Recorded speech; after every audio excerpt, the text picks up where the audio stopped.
First question is going to be from Luke Johnson. Luke? Hey, Alex, are you kind of surprised, pleasantly surprised that we've gotten to this point as we have, with just like the numbers being so low with COVID infection kind of around the league? Yeah, I mean, obviously we had no clue what to expect going into the season, and yeah, pleasantly surprised would be a good way to describe it.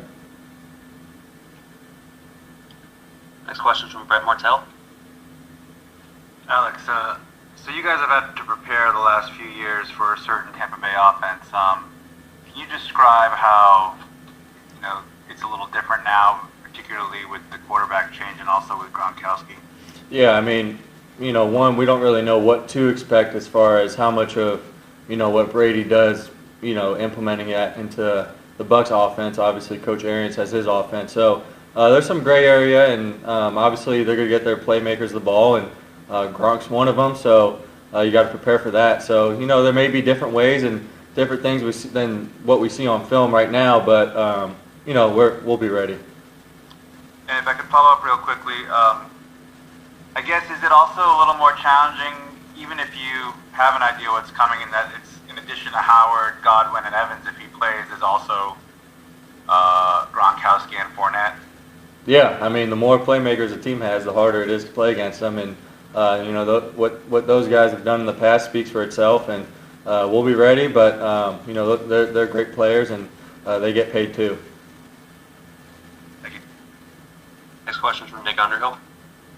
Alex, I'm sure this isn't the first game you guys have entered where there's some gray area. When you do get into one of those and there are some surprises, just what's that adjustment process like, and how do you guys kind of go through that? Yeah, I mean, throughout the game, you kind of, each team game plans and for, what you run and what you've put on film. So there's a little bit of that every game. Obviously, this game it's the season opener, so we don't really know completely what to expect. But as long as you play your rules and your sound and your gaps and everything like that, you'll be fine. Obviously, you may be stuck in some situations that are tougher than others. So their coaches get paid too, and we just got to be ready to adjust on the go. Yeah, we kind of talk about that like halftime adjustments. That's really like a series by series thing. Oh yeah. When you get to the sideline, we have the iPads out there, and we see what they're trying to do. Usually in the first series or two, and what we think is what they like, and adjust from there. Next question is from Amy Just. Yeah, now that it's finally game week, did this off-season feel longer to you, I guess, given everything that's happened since March? Yeah, I mean, I feel like, during quarantine and all that, it's been wild for everyone. We didn't really know what to expect if we were coming here for OTAs, and then it got delayed, and, figuring out what we were doing for training camp, the rules and everything like that. And then once we finally got here, the first couple of weeks were a little slow, and then, they sped up as we got along with pads on and everything like that. So, it's been quick the last couple of weeks, and we're, 4 days away from the game. Next question is from Luke Johnson. Alex, how long do you think it's going to kind of take guys to get feeling normal, playing full speed? I mean, it's been since you were in college that you kind of just went through camp without having like an exhibition sort of thing leading up. Is that going to take a while to adjust to? I don't know. That's a good question. Obviously, it's going to be weird playing in front of no fans, and some guys feed off of that, so they're going to have to adjust their game to that. As far as playing full speed, I think we'll be ready as on our side. Coach does a good job putting us in game-like situations throughout training camp and even throughout the week going into the season or to a game, and we should be good. But it'll be interesting to see. Just like I said, with no fans. It could be interesting. Some teams may not come out with as much energy as others. So, I guess I don't know if you saw the game. Maybe probably not, because I didn't really watch it, but I saw people talking about it. Apparently, Navy football was having just a horrible time tackling. Uh-huh. It's because they haven't done it at all. So, how do you do you feel prepared? I guess is the best way to put that. Right. Yeah, I mean, realistically, we didn't get the same opportunities as a normal preseason to do that live tackling, like you said. And usually week one is when you do see a lot of missed tackles. regardless of preseason or not. So that's definitely something that we stress, and whether it's certain drills, with knowing your leverage on the tackle and knowing where you have help, using the sideline to make a tackle. I think that's all really important, and not missing those tackles, and those could be really key plays during the game. Next question is from Amy Just. Yeah, you've played Tom Brady before. It's like your second NFL game. But what's it like going up against a guy like that who you've been watching maybe since you were a kid? Yeah, I think it's similar, going against someone like him in practice against Drew. Someone, one, like you said, growing up watching him on TV, and two, him knowing exactly, where to go with the ball, and really smart, attention to detail, all those things that make him great. I think that's definitely tougher, going to a game like that, that you have to go against a quarterback like that. Next question is from Nick Underhill. Just curious for your scouting report impressions of Chase Hanson. Yeah, no, he had a really good camp. He's a great player. He's fast. I think he transitioned from safety from college. Obviously, he's coming off an injury, I guess, this past year. But he's had a really impressive camp, and obviously he's on the 53 for a reason, and we'll see what he does this year. Next question is from Rod Walker. Hey, Alex, you mentioned kind of growing up watching Brady, but how weird is it these are two guys that you grew up watching. How young does that make you feel? Yeah, it does make me feel a little young. Obviously, they play quarterback, so it's a little different age expectancy. But it is really unique. Obviously, if you make a play on someone like that, it feels a little different, to be honest. Next question is from Nick Underhill. With Adam Fournette, what's that do for you guys at linebacker with the team that can kind of spread out a little bit, but then also you got this guy that is kind of a power runner. What's that challenge for the linebackers? Yeah, I mean, that's a big challenge. Anytime you face a running back that's a power runner, and kind of like was alluded to earlier about, emphasis on tackling in week one, I think that would be really important on a back like him, and he obviously does a great job of doing his job and making players miss, and all those things that make him great. So it'll definitely be a challenge, and we're up to it. Okay, I think we're all set. Thanks, Alex. Appreciate it, guys. Appreciate it. Yeah.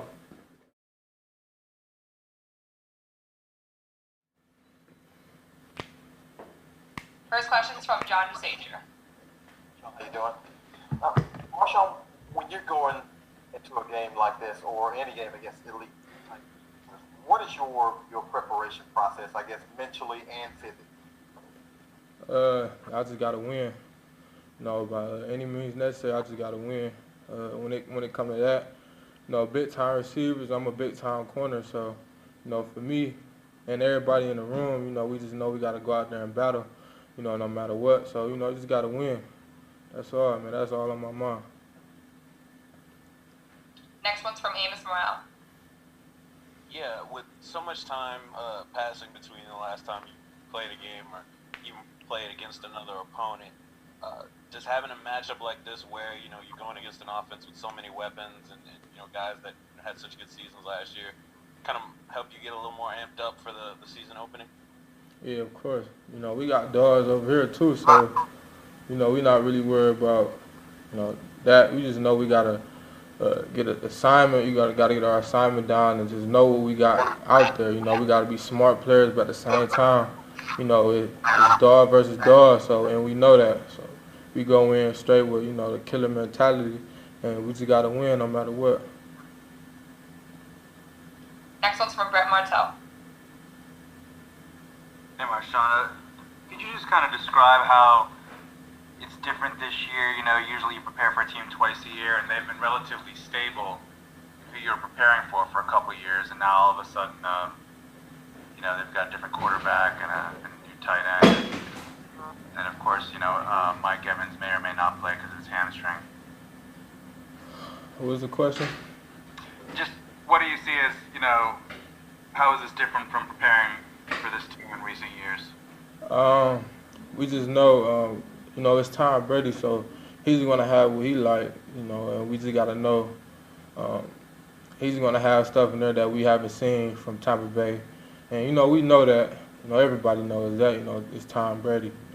He's gonna go to what he like. Plus, he's gonna have from the offensive coordinator. It's gonna mesh well. So, we just got to be prepared. We just got to be ready for anything. We really don't have no with him. Him coming from another team, and we know, he's gonna put some stuff. We just don't know. So, we just got to go out there and play, and when we see it, we just gotta play it well. So, that's all. Next one's from Catherine Terrell.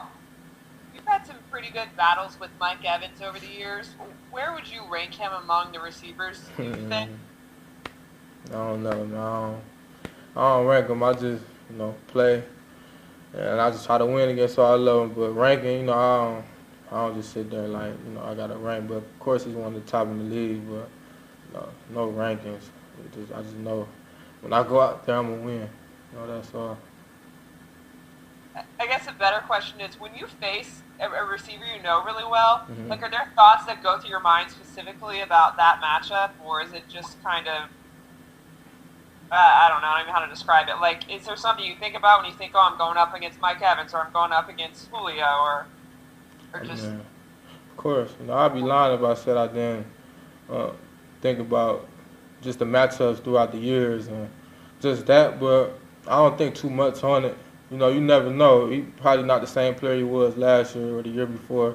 I learned that the hard way, just coming from, my rookie year to my second year. I feel like he was a better player than my rookie year. So, every year you aiming to get better. So you really don't know what the receiver been working on, all off season or anything. He could have got better in a specific area that he wasn't good in. So you really just on your toes at corner. You just really don't know. And, you just got to react to everything. Next question's from Amy Just. Yeah, you've played against Tom Brady before. It was like your second game of your NFL career or something. Does that help you just know what to expect? Obviously, he's in a different offensive scheme now, but just playing against him before? Kind of, but that was 2017, and he on a new team, new system, so his tendencies, of course, just from seeing, it's Tom Brady, but just from the game, and you don't really take too much. Of course, you're gonna go back and look at film, but you just never know what you're gonna get just from him being on a new team. So, you don't really look too much in it. You just look at his tendencies really, and that's it. Next one's from Christopher Dunnels. Hey, Marshawn, I'm sorry if you've answered this before somewhere else, but I was just curious for your take on the piped-in crowd noise in the Superdome and what you think of it. It is what it is. The dome can't be recreated, through that. It's gonna have to be, the dome, it gets loud, you can barely hear. It's not gonna be nothing like how it usually is, but it's something we can't control, so we just gotta go out there and play. Next one's from Luke Johnson. Marshawn, what was your reaction seeing Jalen Ramsey's big contract today? I knew that was coming, but I'm proud of him, man. Shout out to Jalen. I'm not going to talk about, me or how I look at the situation, but I'm just proud that he, him, Trey White, all the corners are getting paid. I know them, so, I'm happy for them, that they got that money. And, I still have a whole season to play, so you never know. Of course, my play going to speak for itself, so I'm not going to get too much into the numbers and all that, but, I'm happy for them guys. Next one's from John Zager. Marshawn, physically, what have you changed over the years? Have you changed your style of play, or have you put on muscles, pounds? What have you changed physically in your play? Physically, I slimmed down. Really try to get more lean and, buck, just being that corner, running. Every play I'm running, chasing the receiver. So, I just try to get slim and be fast. Be as fast and quick as I can. Just guarding up receivers. They getting better every year. The quickness, the speed, and everything. So I just got to match them. So I just slimmed down, and of course I added stuff to my game that I'm not going to say. You got to look at that on film, but Yeah, I've added some stuff, just getting better, trying to get better, each year, try to figure out what's my weaknesses and trying to correct them, basically.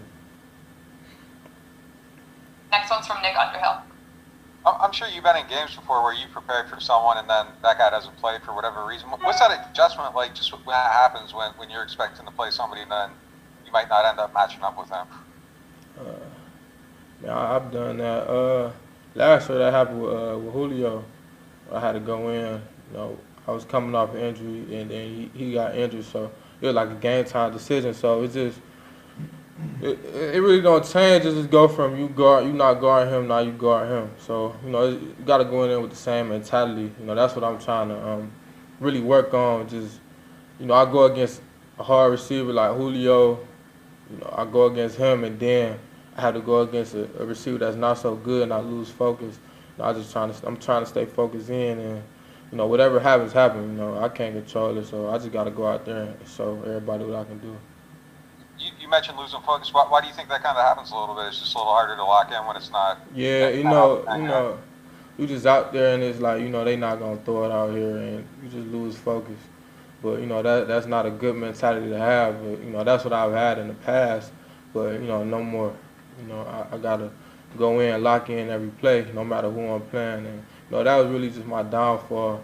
It wasn't the lack of talent or anything like that. It was just the focus is on the receiver, because I go against number ones all day, and then when I get an easier receiver, it's like I feel like it's gonna be a cakewalk, and I just gotta go out there and show them that it's a cakewalk instead of just thinking it in my head. I gotta go out there and play like I'm playing against Julio. Next question's from Rod Walker. Hey, Marshawn, in the past, the defense gets a turnover and you run down and celebrate and strike a pose. Have you thought much about, what all that's going to be like this year, or does it just naturally happen how you celebrate with no fans and all that?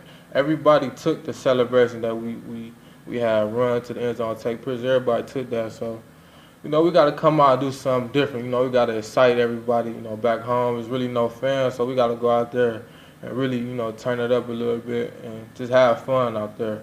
Really, the pictures is getting old because everybody stole them, and they stole the picture idea, and then they try to say it's theirs. So, they can have it. It is what it is. We're going to come up with something else. But is it hard to generate that kind of enthusiasm with no fans, you think? No, it's within. You get excited. You make a play, you're going to get excited. And, your teammates don't get excited, no matter if the fans there or not. That's real. You're just being competitive, and that competitiveness, is going to bring out, the fun. It's going to bring out everything that you want to do as far as celebrating. So. That should be it. Thanks, Marshawn. Thank you. From Mike Triplett. Drew, you and Tom Brady both used to make headlines because you would say things like, I want to play till I'm 45, and it used to seem like a wild idea. How cool is it to be in a game like this? It's going to be the first time two 40-year-olds have ever started a football game, and you guys are both still playing at a high level. Well, it makes me remember back to 1999 when we played against each other in college. The Boilermakers traveled up to the Big House. Unfortunately, that one didn't end too well for us, but I think little did we know we would have the opportunities that we've had in the NFL. I'm sure I speak for both of us when I say that I think we both pinch ourselves the blessing and the opportunity to be able to play this long and play for so many great teams and with so many great players. And how much more do you want to make sure you come out on top on this one now that he's actually a division rival? Yeah, listen, I got a ton of respect for Tom and all that he's accomplished in his career. I know, I'm sure he's pretty rejuvenated, being down there and having the opportunity with the new team. And obviously he's got a great team around him, a lot of great skill position players, and a really good defense as well. So, man, they're in the division now, so, we're both fighting for the same thing. Next one's from Jonathan Alexander. Hey, Drew. My name's Jonathan Alexander. I write for the Charlotte Observer. I hope you're doing well. Good. I'm writing a story on your former teammate Teddy Bridgewater, and he specifically spoke about his journey in being a starter, first time starting the season opener in 5 years. And he specifically talked about, coming in relief of you and struggling that first game against the Rams when you got injured, and how he felt like he was trying too much to be like you, and he had to kind of learn to be like himself, and that helped him. Do you remember any conversations you had with him during that time when he started to get on the roll, and what do you think about where he is today? Yeah. First off, I'm so happy for Teddy. When you look at his journey, obviously with his injury in Minnesota, when he had really established himself as the starter and a leader on that team, and really a great player, and they had kind of gotten that team into a position where they were ready to make a run, and then tragically he suffers that knee injury that sidelines him for a while. And so I know psychologically, coming off an injury like that, there's always kind of that psychological barrier as much as there is the physical barrier. And so when he came down here, I think the thing that you realize right away is, man, Teddy is a highly intelligent guy who loves the game of football, and he has a presence about him, and an ability to lead guys. Guys respond to him, guys follow him, and I think each quarterback has their own style, and so I think coming into this offense, where, listen, this offense has been one that has been evolving over the last, going on 15 years now. Sean came here in 2006. He brought me in as one of his first free agent guys. And ever since then, we've just been building this offense and evolving each and every year. And so for somebody to come in and all of a sudden have to grasp, the wealth of information in this offense is difficult, But, man, I thought Teddy was so steady while he was here. And it was weird for me when I got injured, because first off, that was the first time I had ever gotten injured to where I would be missing any type of significant time in my entire career. And for the first part of that, I was actually away from the team for like a week, getting surgery and couldn't travel and all that stuff.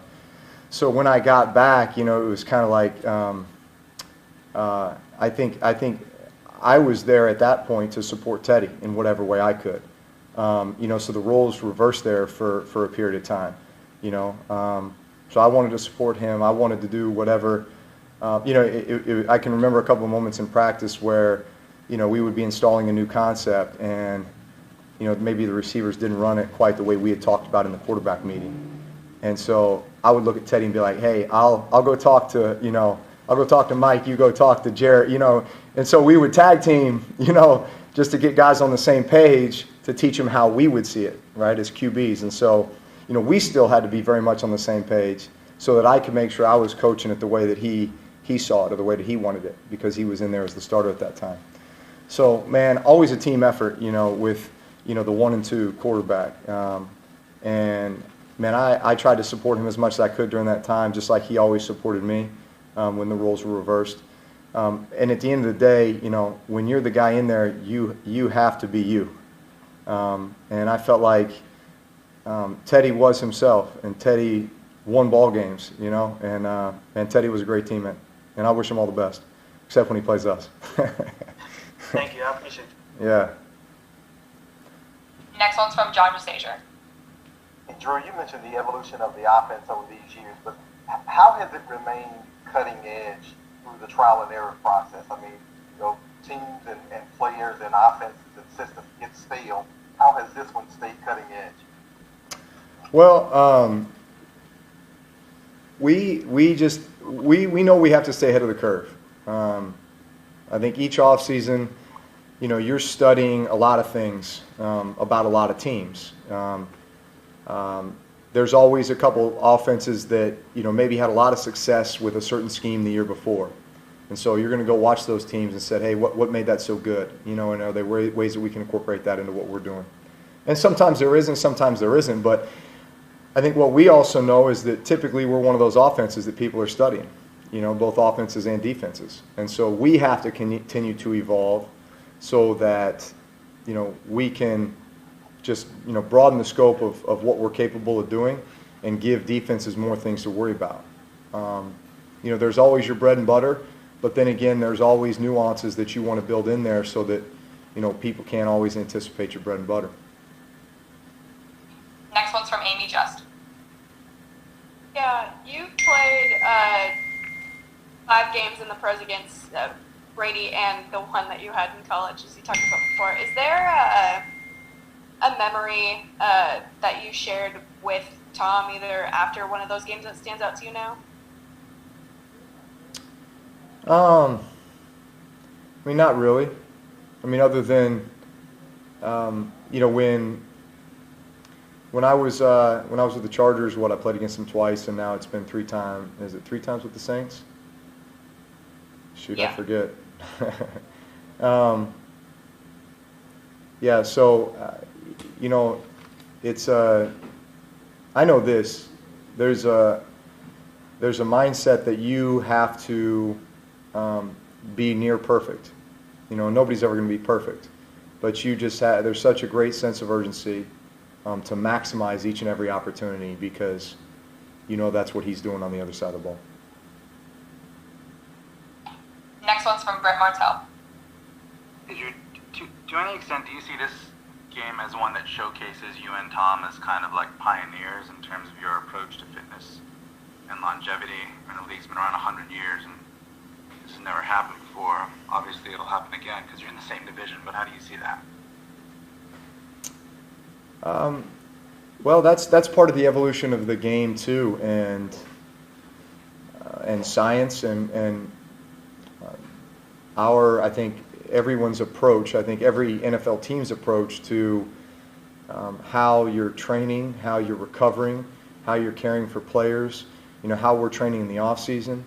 All those things have been an evolution as well, and I think we're armed and equipped with a lot more information now than we ever have been, and so the ability to incorporate those things into what we do from a training and recovery perspective, I think allows us to stay in our prime longer. I've always used the term prolong your prime. At the end of the day, that's what we're trying to do. Father Time's going to get us at some point, but we're trying to beat him out right now. Next one's from Christopher Donnells.